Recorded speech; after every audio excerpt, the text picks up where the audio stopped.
Manusia diciptakan dengan kodrat untuk menyadari bahwa ada sesuatu yang absolut di luar dirinya, sesuatu yang jauh lebih besar, sesuatu yang patut mereka sembah.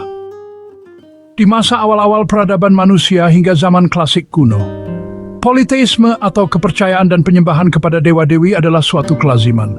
Dan monoteisme atau kepercayaan bahwa hanya ada satu pencipta maha tinggi yang secara universal dirujuk sebagai Tuhan adalah kepercayaan yang langka.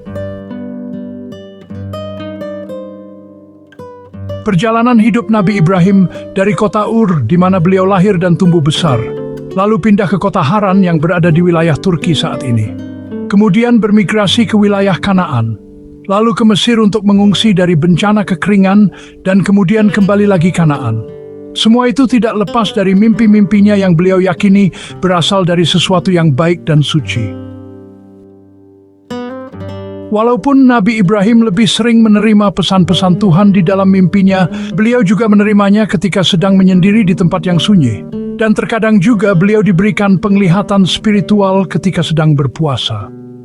Ketika Nabi Ibrahim berada di Mesir, malaikat datang dan mengatakan bahwa beliau memiliki tugas dari Tuhan.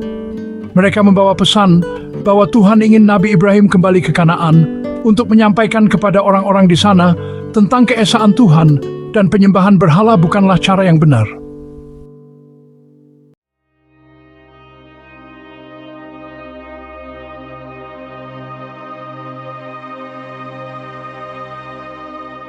Di masa itu, apa yang diminta untuk disampaikan oleh Nabi Ibrahim bukanlah sesuatu yang biasa diucapkan di depan umum.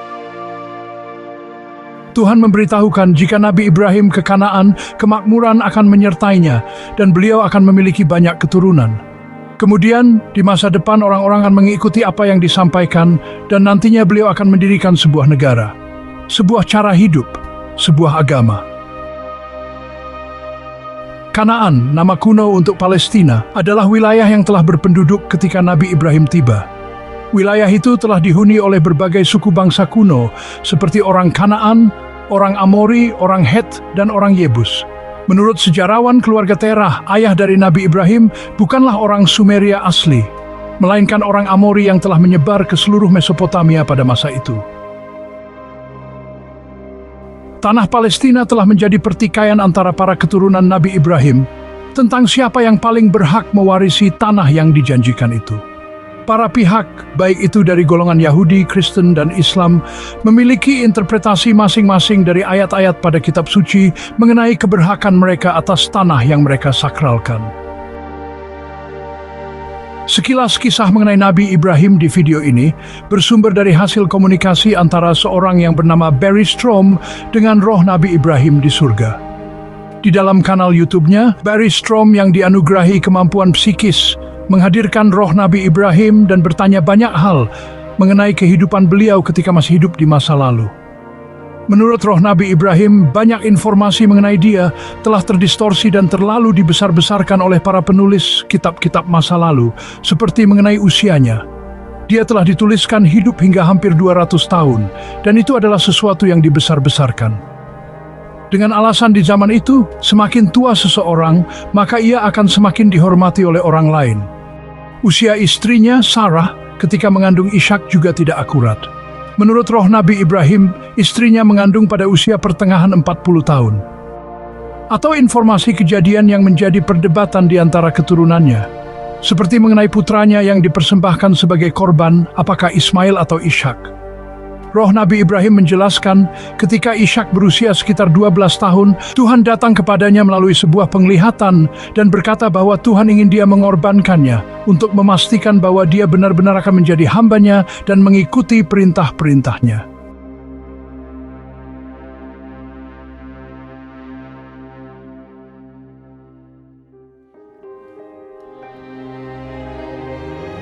Perdebatan dan pertikaian di antara keturunan Nabi Ibrahim dan pengikut ajaran-ajarannya telah membawa dunia ke peperangan besar dalam sejarah manusia. Ribuan manusia yang tidak berdosa telah menjadi korban peperangan akibat perbedaan antara mereka yang sebetulnya tidak terlalu penting, mulai dari perang salib hingga perang Israel-Palestina saat ini.